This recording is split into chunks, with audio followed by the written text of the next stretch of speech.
প্রিয় দর্শক আসসালামু আলাইকুম। এই মুহূর্তে দেখতে পাচ্ছেন আমাদের ক্যামেরার সামনে এক বোন, আসলে তার জীবনের এমন কি ঘটনা আমরা শুনবো তার কাছ থেকে। চলুন আমরা কথা বলি। আসসালামু আলাইকুম। ওয়ালাইকুম আসসালাম। কেমন আছেন? ভালো আছি। কি নাম বোন? আরিফা। আরিফা। জি। দেশের বাড়ি কোথায়? কি বলেন? দেশের বাড়ি কোথায় আপনার? বিক্রমপুরে। বিক্রমপুরে। জি। তো এই ক্যামেরার সামনে কেন বোন? কষ্টের মাঝে আসছি, অনেক কষ্ট কষ্টে আছি কিসের আর কষ্ট জন্য। একটু বলেন বিস্তারিত। বাবা মা বিয়ে দিছিল, একটা বাবু আছে, ছেলে বাবু, তালাকনামা হয়ে গেছে। এখন কষ্টের মাঝে আসছি, মানুষের বাসা বাড়িতে কাজ করে খাই। একটা ভালো দেখে ছেলে ভালো, এখন বিয়ে শাদী বসবো, এর জন্য আমি আসছি। বিয়ে হয়েছিল কোথায় একটু যদি বলেন। এই বিয়ে হয়েছিল বরিশালে। কিভাবে বিয়েটা হলো বোন? এটা বাবা মা দিছিল। তারপরে কতদিন সংসার করছেন? এই বেশি দিন না, 6 মাস আসছিলাম। 6 মাস? জি। তারপরে আলাদা হলেন কেন? এখন উনি বিয়ে করছে, প্রেম ভালোবাসা করে অন্য মেয়েকে বিয়ে করছে, এর জন্য আমাকে তালাকনামা দিয়ে দিছে। ও মানে আপনি প্রেম করেন না, তিনি আরেক জায়গায় প্রেম করতেছে। জি। আপনার বিয়ের আগে প্রেম নাকি পরে? এখন সে আগেই করছে মনে হয়, এটা আমি জানি নাই। তারপরে সে উনাকে কোর্টম্যারেজ করে বিয়ে করছে। কার কাছে থাকেন? এখন বুড়া বাবা মা আছে, বাবা মার কাছে থাকি। বাবা মার কাছে থাকেন? জি।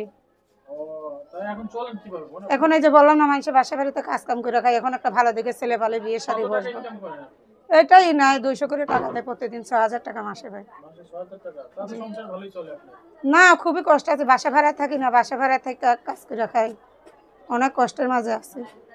তো এখন কি আবার বিয়ে করতে চাচ্ছেন? এখন চাই একটা ভালো দেখে ছেলে পালি, তার বয়স 40 হোক 50 হোক, তাতে কোনো সমস্যা নেই। তার ফ্যামিলি থাকুক, বাল বাচ্চা থাকুক, তাতে কোনো সমস্যা নেই। অনেকের স্ত্রী মারা গেছে, তাতেও সমস্যা নেই। যে আমার বাবুটাকে নিয়ে দায়িত্ব নিবে, আমি তার কাছে বিবাহ বসবো। যে আপনার বাবু সহ দায়িত্ব নেবে তার কাছে যাবেন? হ্যাঁ। ও আচ্ছা, যদি বাবু না নেয় তাহলে? বাবু যদি না নেয়, সে বলে যে বাবু যদি না নেয়, বাবা মার কাছে রেখে যাবো। আচ্ছা, আপনি বাবা মার কি ছেড়ে যেতে চাচ্ছেন কারো কাছে? হ্যাঁ। আচ্ছা, যদি আপনার সন্তান দায়িত্ব না নেয় তাহলে কি আপনি একাই চলে যাবেন? হ্যাঁ, এখন আর চলে যেতে হবে, একাই কি করবো।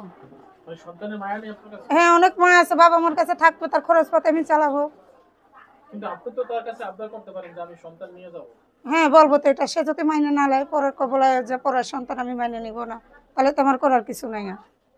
তাই? জি। আচ্ছা, তাহলে আপনার সাথে কিভাবে যোগাযোগ করবে? Mobile number? মোবাইল নাম্বার আছে? হ্যাঁ, আছে। আচ্ছা দর্শক, আমরা তার কাছ থেকে শুনবো আসলে তার মোবাইল নাম্বার নিব এবং তার সাথে কথা। আপনার নাম্বারটা বলেন। আমি তো পারি, আপনি বইয়া দেন একটু। আমি বলে দিব? হ্যাঁ, আপনি বইলা দেন। আপনার নাম্বার মুখস্থ নাই? না না, আমি মুখস্থ রাখতে পারি না নাম্বার। আচ্ছা, তাহলে আমরা এখন আপনার নাম্বারটা নিব। এই নাম্বারে যোগাযোগ করলে কি পাওয়া যাবে আপনার? হ্যাঁ হ্যাঁ, সবসময় পাওয়া যাবে আমাকে। আমার নাম্বার সবসময় খোলা থাকে। কারোর সাথে ছলনা করবেন না তো? না না না, কারোর সাথে আমি ছলনা করি না। মানুষই আমার সাথে ছলনা করে, আমি মানুষের লোকের ছলনা করি না। তাই? জি। আপনি সরাসরি তার কাছে চলে যাবেন? জি। দেরি করবেন না? না না, দর্শক বলার আছে? আর কিছু বলার নাই ভাই। কেউ ফোন টোন দিয়ে খারাপ কথা বললে না, এটা দর্শকের কাছে বলার আছে, আর কিছু বলার নেই। ওকে দর্শক, আমরা বিদায় নিচ্ছি এই বোনের কাছ থেকে। ভালো থাকবেন সবাই।